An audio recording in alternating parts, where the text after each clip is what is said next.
ಕನ್ನಡ ಮಾಧ್ಯಮ ಕನ್ನಡ ಮಾಧ್ಯಮ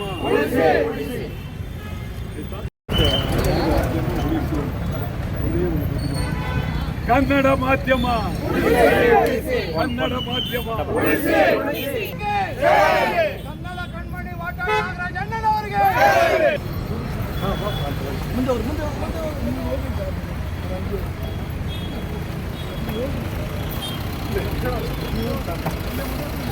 ಬೇಕು ಕನ್ನಡ ಚಳವಳಿ ವಾಟಾಳ್ ನಾಗರಾಜ್ ಅಣ್ಣನವರಿಗೆ ಕನ್ನಡ ಮಾಧ್ಯಮ ಕನ್ನಡ ಮಾಧ್ಯಮ ಉಳಿಸಿ ಕನ್ನಡ ಕನ್ನಡ ಮಾಧ್ಯಮ ಉಳಿಸಿ ಕನ್ನಡ ಮಾಧ್ಯಮ ಉಳಿಸಿ ಕನ್ನಡ ಮಾಧ್ಯಮ ಉಳಿಸಿ ಕನ್ನಡ ಮಾಧ್ಯಮ ಉಳಿಸಿ ಕನ್ನಡಕ್ಕೆ ಜಯವಾಗಲಿ. ಇವತ್ತು ಬಹಳ ಗಂಭೀರವಾದಂಥ ಪರಿಸ್ಥಿತಿ. ಮೊನ್ನೆ ಸರ್ಕಾರ ಸಿದ್ದರಾಮಯ್ಯನವರು ಆಯವ್ಯಯನ್ನು ಮಂಡನೆ ಮಾಡಿದ್ರು. ಮಂಡನೆ ಮಾಡುವಾಗ ಸುಮಾರು 3,900 ಕೋಟಿ ರೂಪಾಯಿ ಇಂಗ್ಲೀಷ್ ಶಾಲೆಗಳಿಗೆ ಇಟ್ಟಿದ್ದಾರೆ. 800 ಇಂಗ್ಲೀಷ್ ಶಾಲೆಗಳನ್ನು ಪ್ರತಿ ತಾಲ್ಲೂಕಿನಲ್ಲಿ ತೆಗಿಬೇಕು ಅಂತೇಳಿ. ಕನ್ನಡ ಶಾಲೆ ಅವ್ರಿಗೆ ಗೊತ್ತೇ ಇಲ್ಲ, ಕನ್ನಡ ಮಾಧ್ಯಮ ಅವ್ರಿಗೆ ಗೊತ್ತಿಲ್ಲ, ನಮ್ಮ ಶಾಸಕರುಗಳಿಗೂ ಗೊತ್ತಿಲ್ಲ, ವಿರೋಧ ಪಕ್ಷದವ್ರಿಗೂ ಗೊತ್ತಿಲ್ಲ, BJPಯವ್ರಿಗೂ ಗೊತ್ತಿಲ್ಲ, JDSನವ್ರಿಗೂ ಗೊತ್ತಿಲ್ಲ, ಕಾಂಗ್ರೆಸ್ನವ್ರಿಗೂ ಖಂಡಿತ ಗೊತ್ತಿಲ್ಲ. ಇಡೀ ರಾಜ್ಯದಲ್ಲಿ ಪರಭಾಷೆಯವ್ರ ದಾಳಿ, ಅವರವ್ರದೇ ಭಾಷೆ. ಉತ್ತರ ಕರ್ನಾಟಕ ಹಿಂದಿ, ಸಿಕ್ಕಾಪಟ್ಟೆ ಹಿಂದಿ, ತೆಲುಗು, ತಮಿಳು, ಮಲಯಾಳಿ, ಗುಜರಾತಿ, ಮಾರ್ವಾಡಿ, ಬಿಹಾರ್, ಇಡೀ ಕರ್ನಾಟಕ ಪರಭಾಷೆಯವ್ರ ಕೈಗೆ ಹೋಗಿ ಕನ್ನಡ ತಬ್ಬಲಿಯಾಗಿದೆ. ಕಾಸರಗೋಡಿನ ಹಿರಿಯ ಸಾಹಿತಿ ಕಯ್ಯಾರ ಕಿಣ್ಣಯ್ಯನವರು ಸುಮಾರು 25 ವರ್ಷದ ಹಿಂದೆ ಕನ್ನಡಕ್ಕೆ ಬೆಂಕಿ ಬಿದ್ದಿದೆ ಎಚ್ಚರಿಕೆ. ನಾನು ಸುಮಾರು ದಶಕಗಳಿಂದ ಹೋರಾಟ ಮಾಡ್ತಾ ಇದ್ದೀವಿ. ತಮಗೆ ಹೇಳ್ತೇನೆ, ಇಲ್ಲಿ ಆನೇಕಲ್ನಲ್ಲಿ ಹನುಮರಸುವಂತ ಅನೇಕ ಜನ ಇದ್ದರು, ರಾಜು ಅಂತೇಳಿ. ನೀವು ಯಾರು ಹುಟ್ಟೇ ಇರಲ್ವೋ ಏನೋ, ಆವತ್ತಿನಿಂದ ಇಲ್ಲಿ ಕನ್ನಡದ ಬಗ್ಗೆ ಅಭಿಮಾನ ಇದೆ, ಪ್ರೀತಿ ಇದೆ. ಇವತ್ತು ಸರ್ಕಾರ ಕನ್ನಡ ಮಾಧ್ಯಮ ಶಾಲೆಗಳಿಗೆ ಸುಮಾರು 30 ವರ್ಷದಿಂದ ಅನುದಾನ ನೀಡಿಲ್ಲ. 30 ವರ್ಷದಿಂದ ಕನ್ನಡ ಶಾಲೆಗಳು ಬದುಕುವುದೇ ಕಷ್ಟ ಆಗಿದೆ. ಕನ್ನಡ ಶಾಲೆಗಳನ್ನು ಕಡೆಗಾಣಿಸಿದ್ದಾರೆ. ಶಾಸನಸಭೆಯಲ್ಲೂ ಇದರ ಬಗ್ಗೆ ಯಾರು ಗಮನ ಹರಿಸಿಲ್ಲ. ನಾಳೆ 12ನೇ ತಾರೀಕು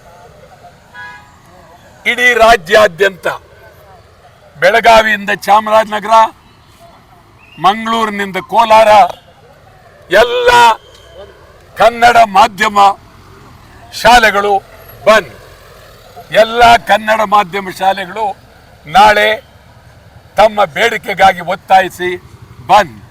ಕನ್ನಡ ಚಳವಳಿ ವಾಟಾಳ್ ಪಕ್ಷ ತೀವ್ರವಾಗಿ ಹಂತವಾಗಿ ಹೋರಾಟ ಮಾಡ್ತೇವೆ.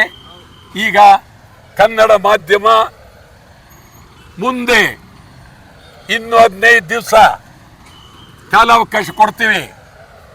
ಶಾಸನಸಭೆ ಒಳಗಾಗಿ ಕನ್ನಡ ಮಾಧ್ಯಮ ಶಾಲೆಗಳಿಗೆ ಅನುದಾನ ಕೊಡಬೇಕು. ಕನ್ನಡ ಮಾಧ್ಯಮ ಶಾಲೆಗಳು ಪ್ರಾರಂಭ ಆಗಬೇಕಾದರೆ ಸರಳೀಕರಣವಾಗಬೇಕು. ಕನ್ನಡ ಮಾಧ್ಯಮ ಶಾಲೆಗಳಿಗೆ ಸರ್ಕಾರ ಗೌರವ ಕೊಡಬೇಕು. ಮತ್ತು ಈಗ ಸರ್ಕಾರ ಸುಮಾರು 60,000 ಜನರನ್ನು ಆಯ್ಕೆ ಮಾಡ್ತಾ ಇದ್ದಾರೆ ಕೆಲಸಕ್ಕೆ. ಅಷ್ಟು ಜನ ಕನ್ನಡಿಗರೇ ಆಗಬೇಕು, ಕನ್ನಡ ಭಾಷೆಯವರೇ ಆಗಬೇಕು, ಕನ್ನಡ ಕಲ್ತಿರೋರೇ ಆಗಬೇಕು. ಇದು ಬಹಳ ಗಂಭೀರವಾಗಿ ನಾನು ತೀವ್ರವಾಗಿ ಮುಖ್ಯಮಂತ್ರಿ ಸಿದ್ದರಾಮಯ್ಯನವರಿಗೆ ಒತ್ತಾಯ ಮಾಡ್ತಾ ಇದ್ದೀನಿ. ನೀವು ಇದನ್ನು ಅಸೆಂಬ್ಲಿ ಒಳಗೆ ಮಾಡಲಿಲ್ಲ ಅಂತಂದರೆ ನಾವು ತೀವ್ರವಾಗಿ ಇಡೀ ರಾಜ್ಯಾದ್ಯಂತ ಹೋರಾಟ. ಅಂತಿಮವಾಗಿ ಕರ್ನಾಟಕ ಬಂದ್, ಅಖಂಡ ಕರ್ನಾಟಕ ಬಂದ್, ಕನ್ನಡಕ್ಕಾಗಿ, ಕನ್ನಡಿಗರಿಗಾಗಿ, ಕನ್ನಡದ ಭಾಷೆಗಾಗಿ, ನೀರಿಗಾಗಿ, ನೆಲಕ್ಕಾಗಿ, ಜಲಕ್ಕಾಗಿ ತೀವ್ರವಾಗಿ ಅಖಂಡ ಕರ್ನಾಟಕ ಬಂದ್ ಮಾಡಬೇಕಾಗುತ್ತೆ. ಎಚ್ಚರಿಕೆಯನ್ನು ಕೊಡ್ತಾ ಇದ್ದೀವಿ. ಕನ್ನಡ ಮಾಧ್ಯಮ ಶಾಲೆಗಳಿಗೆ ಕೂಡಲೇ ನೀವು ಅನುದಾನವನ್ನು ನೀಡಬೇಕು, ಶಾಲೆಗಳನ್ನು ಉಳಿಸಬೇಕು. ಇದು ಅತ್ಯಂತ ಗಂಭೀರವಾಗಿ. ಇದರ ಜೊತೆಯಲ್ಲಿ ಈಗ ಸಿಲಿಂಡರ್ ಬೆಲೆ ಸಿಕ್ಕಾಪಟ್ಟೆ ಏರಿದೆ. ಜೊತೆಗೆ ಗ್ಯಾಸ್ ಸಿಗ್ತಾ ಇಲ್ಲ. ಹೋಟೆಲ್ಗಳು, ವಾಹನಗಳು ಸತ್ಯಾಗ್ರಹ ಮಾಡಬೇಕು ಅಂತ ಹೊರಟಿದ್ದಾರೆ. ಹೋಟ್ಲ್ಗಳನ್ನು ಮುಚ್ಚಬೇಕು ಅಂತ ಹೊರಟಿದ್ದಾರೆ. ನಾನು ಹೋಟ್ಲ್ ಮಾಲೀಕರಿಗೆ ಹೇಳ್ತೀನಿ, ಹಿಂದೆ ನೀವು ಕರ್ನಾಟಕ ಬಂದ್ಗೆ ಬೆಂಬಲ ಕೊಡಲಿಲ್ಲ, ಆದರೆ ನಾನಿವತ್ತು ನಿಮಗೆ ಬೆಂಬಲ ಕೊಡ್ತೇನೆ.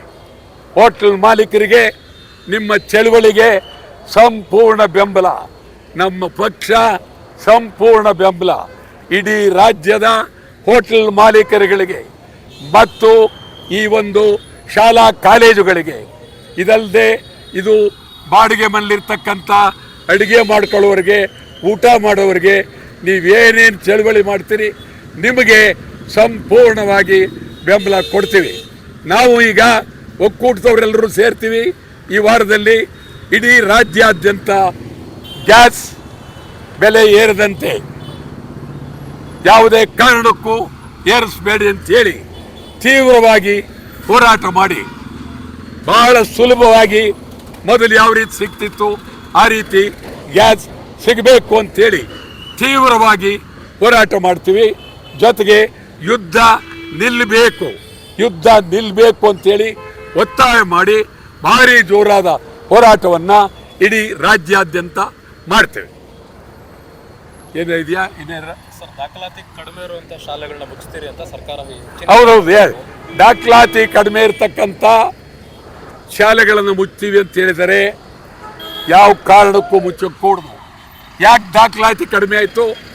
ನಿಮ್ಮ ಶಾಲೆ ಹಣೆ ಬರ, ನಿಮ್ಮ ಶಾಲೆ ಮಳೆ ಹುಯ್ತದೆ, ಮಕ್ಕಳಿಗೆಲ್ಲ ನಡೀತಾರೆ. ಮತ್ತು ಅಲ್ಲಿ ತೀರಾ ಗ್ರಾಮೀಣ ಮಾತಾಡೋದಾದರೆ ಉಚ್ಚೆ ಒಯ್ಯಕ್ಕೆ ಜಾಗ ಇಲ್ಲ. ಏನು ನೀವು ಕನ್ನಡ ಮಾಧ್ಯಮ ಶಾಲೆಗಳನ್ನು ಅತ್ಯಂತ ಹೀನಾಯವಾಗಿ ಕಾಡ್ತಾ ಇದ್ದೀರಿ.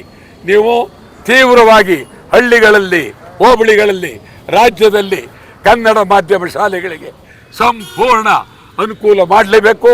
6 ಜನ ಅಲ್ಲ, 3 ಜನ ಇದ್ರೂ ಶಾಲಾ ನಡೆಸಲೇಬೇಕು. ಕನ್ನಡ ಮಾಧ್ಯಮ ಶಾಲೆಗಳನ್ನು ಉಳಿಸಲೇಬೇಕು. ಕನ್ನಡ ಉಳಿಲೇಬೇಕು.